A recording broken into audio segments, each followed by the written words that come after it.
Bismillahirrahmanirrahim. Assalamualaikum warahmatullahi wabarakatuh. Welcome to my channel. Halo teman-teman, gimana kabarnya?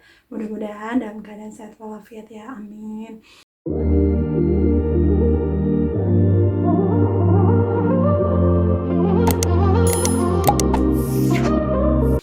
Teman-teman semua, kali ini saya akan membahas suatu hal yang sangat penting, apalagi di kondisi corona hari ini, dimana sudah terdapat 1064 lebih pasien yang sudah positif corona. Mudah-mudahan segera selesai wabah ini dan semoga keadaan segera membaik, apalagi sebentar lagi kita Ramadan ya. Jadi mudah-mudahan Ramadan kita bisa beraktivitas seperti biasanya dan beribadah seperti biasanya pula. Oke, semangat. Jadi teman-teman semua, ada beberapa hal penting gimana caranya kita bisa membangun pikiran positif. Pengen tahu kan ya? Pastinya pengen tahu dong. Oke, kalau gitu nggak usah berlama-lama lagi, stay tune terus di channel aku ya. Oke, lanjut. Hal pertama yaitu bersyukur. Nah teman-teman semua, apapun kondisi yang kita terima saat ini, entah itu dalam keadaan hal baik ataupun dalam keadaan hal buruk sekalipun, apalagi di tengah wabah seperti ini, kita harus tetap bersyukur. Karena apa? Semua terjadi itu tidak tanpa izinnya Allah. Ini semuanya itu atas izinnya Allah. Nggak mungkin semua terjadi itu tanpa izinnya Allah. Jadi kita harus tetap bersyukur. Alhamdulillah, berarti Allah sedang memberikan sesuatu pada kita, memberikan suatu hal kelebihan, bahwasanya kita harus bagaimana cara menyikapi hal seperti ini. Allah pengen lihat kita bersyukur nggak dikasih situasi seperti ini, atau kita justru mengeluh gitu loh. Dan hal paling penting adalah kita harus tetap bersyukur apapun itu yang terjadi. Tetap positive thinking bahwa semuanya akan baik-baik saja. Semua akan kembali seperti semula, karena tidak ada yang tidak ada obatnya, insya Allah. Atas izin Allah semua ini terjadi, dan atas izin Allah pula ini sudah selesai, insya Allah. Jadi teman-teman semua, pasti saya yakin teman-teman semua itu pasti punya teman yang banyak banget, entah itu di kampung, entah itu di rumah, entah itu di sekolah, entah itu di kantor, ataupun dimanapun. Nah, ini adalah hal yang paling penting. Teman-teman semua, meskipun tidak bertemu secara tatap muka, tidak bisa bertemu secara langsung di kafe atau di mall seperti biasanya, tapi hal yang paling penting adalah teman-teman bisa saling komunikasi dan saling mendukung satu sama lain. Karena hal yang paling penting dalam situasi seperti ini adalah adanya support satu sama lain. Karena tanpa adanya support dari satu sama lain, itu seperti kita hidup sendiri, seperti kita merasa semua hidup ini sudah berakhir, lebay ya. Jadi kita butuh teman-teman yang saling support.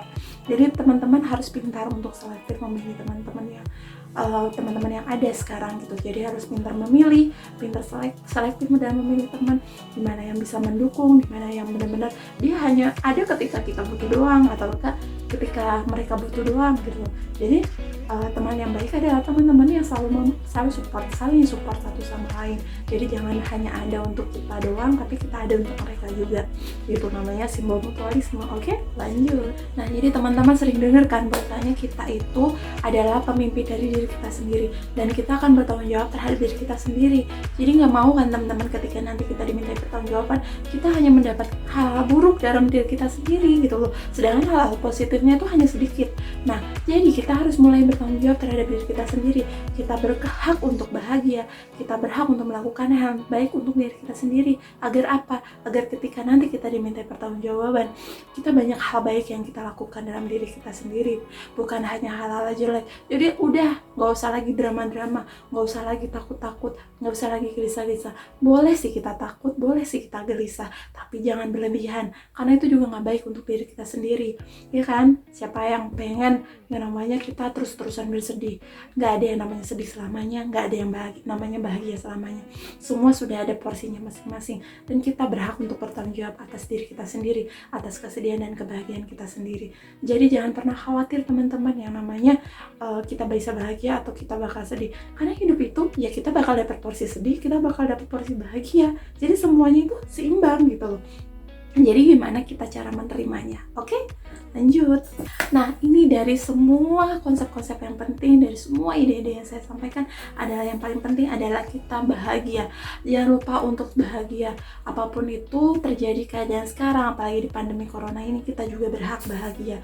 Jangan lupa tertawa, jangan lupa untuk senyum, sekedar tersenyum. Karena apa? Ketika kita mengeluarkan hormon dalam tersenyum itu, kita memberikan mood yang lebih terhadap diri kita sendiri. Bukan hanya buat diri kita sendiri, buat orang yang melihat kita, pun akan menerima efek yang sama gitu.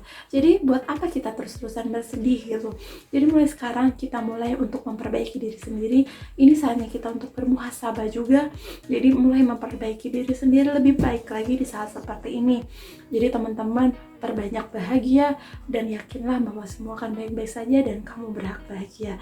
Kalau kamu tidak ingin bahagia sendiri, ajak sekitarmu bahagia. Dengan cara apa? Dengan cara tersenyum. Ajak mereka tersenyum dan ceritakan hal-hal baik yang terjadi dalam saat ini. Apa nih sisi positif dari kejadian ini? Teman-teman tahu kan sekarang kita diminta untuk stay di rumah. Salah satu hal baiknya adalah ketika kita mungkin di luar sana yang sibuk dengan bekerja, sibuk dengan belajar, jadi jarang berkumpul dengan keluarga. Ini saat yang baik untuk kita, yaitu kita bisa habiskan waktu kita untuk berkumpul dengan keluarga, berbincang, mengobrol, dan berkumpul sebaik mungkin, memaksimalkan waktu bersama keluarga yang mungkin kita jarang lakukan ketika kita bekerja dan belajar. Dan sekarang ini adalah waktunya. Dan yang kedua adalah ketika kita menghabiskan waktu untuk bermuhasabah. Mungkin selama ini kita hanya sholat, kita hanya mengaji apa adanya, kita jarang untuk merenung. Dan ini saatnya kita untuk bermuhasabah, merenungkan diri.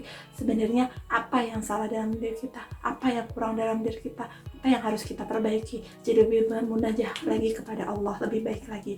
Terus kemudian kita bisa lebih dekat lagi dengan Allah dengan segala ibadah-ibadahnya, dengan ibadah sunnah, memperbanyak membaca Al-Quran dan sebagainya.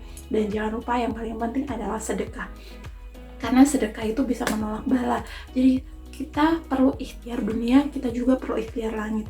Dengan sedekah harap-harap semoga dengan ikhtiar langit ini bisa membantu menghilangkan semua wabah-wabah corona ini. Mungkin tidak akan instan, tapi tidak ada yang tidak mungkin di dunia. Allah itu ingin melihat bagaimana ikhtiar kita, bagaimana perjuangan kita menghadapi situasi sekarang. Sekarang kita bersatu, mari kita saling membantu, kita saling mendoakan, insya Allah kita bisa. Oke teman-teman, itu tadi tips dan sharing-sharing dari saya. Meskipun sederhana, mudah-mudahan bisa bermanfaat teman-teman. Jadi itu bagaimana cara membangun pikiran positif. Jadi mulai sekarang kita harus bangun pikiran positif itu ya teman-teman. Jadi jangan pernah khawatir bahwa semuanya akan baik-baik saja. Itu yang perlu kita tanamkan dalam diri kita sendiri. Saya bukan psikolog, saya bukan ahli juga. Saya hanya seorang biasa yang pengen berbagi sama teman-teman. Semoga ini menjadi amal jariah buat saya juga. Dan mudah-mudahan ini menjadi suatu keberkahan untuk kita semua. Sampai jumpa di vlog selanjutnya dengan saya di sini. Oke, sampai jumpa teman-teman. Semoga sehat selalu. Assalamualaikum warahmatullahi wabarakatuh.